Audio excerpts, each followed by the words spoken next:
Assalamu alaikum, I'm Aisha and you're watching Samaa News. Here are today's headlines.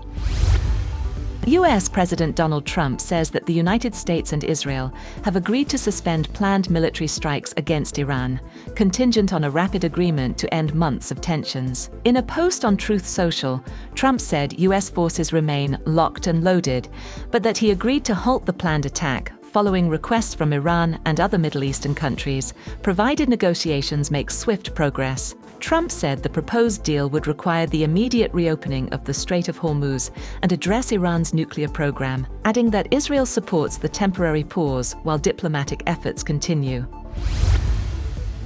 Iran has denied US President Donald Trump's claim that Tehran requested Washington to pause military strikes, calling the statement a lie. According to Iran's Mehr news agency, military sources said the country's armed forces remain on full alert and are prepared for any confrontation. The denial comes after Trump said on social media that Iran and other Middle Eastern countries had asked the United States to hold off on further attacks while pursuing a possible deal. U.S. Secretary of State Marco Rubio says recent U.S. military strikes have made Iran more willing to negotiate over its nuclear program and security in the Strait of Hormuz. In an interview with Fox News, Rubio claimed the attacks severely weakened Iran's naval, air force, missile defense, and broader military capabilities, though he acknowledged Tehran still retains missile and drone strike capabilities. Rubio said the military campaign shifted the balance in Washington's favor and encouraged Iran to engage in negotiations. Iran has not officially confirmed the U.S. account of the talks or any reported conditions for a potential agreement. At least 9 people, including 5 police officers, have been martyred while several others injured in a suicide blast near Kabal Police Station in Swat. Police say the attacker tried to enter the compound but was stopped at the main gate. The blast occurred as a peace protest was underway at Kabul Chowk.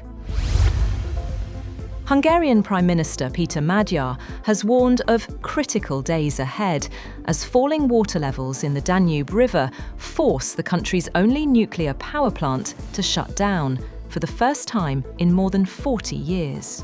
The shutdown comes as Europe faces another intense heatwave, with prolonged drought affecting water supplies, river transport, and power generation across the continent. At least 8 Palestinians were killed in Israeli strikes across the Gaza Strip on Sunday, according to Gaza's civil defense, despite a new US-backed roadmap aimed at advancing a ceasefire and Hamas disarmament. The attacks hit Deir el-Balah, Khan Yunis, and Gaza City, as diplomatic efforts continued to revive last year's ceasefire agreement. Hamas said it would consider disarmament only after Israel halts military operations and withdraws its forces, while Israel insists any withdrawal depends on what it calls Hamas's genuine disarmament. Negotiations remain ongoing, but fresh violence has cast doubt over prospects for implementing the proposed peace plan. 3 people were killed and at least 21 injured after a homemade bomb exploded outside an upscale Italian restaurant in central Moscow on Saturday evening, Russian authorities said. Officials said the blast occurred after a woman carrying the device was stopped by a security guard outside the Balzi Rossi restaurant. The woman, the guard, and a customer were killed in the explosion. Authorities have launched an investigation and are examining whether the bomb was detonated remotely. No group has claimed responsibility, and Russian officials have not identified any suspects. The death toll from the mass migrant rush into Spain's Ceuta enclave has reached at least 72, with 5 more bodies recovered from the coast. More than 50,000 people crossed from Morocco, while over 48,000 returned within 48 hours. Spain has reinforced border patrols and installed a 500-meter floating barrier.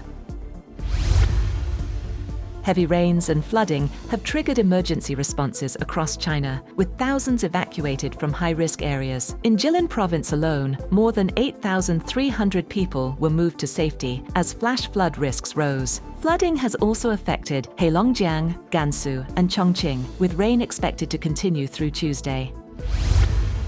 That's all for now.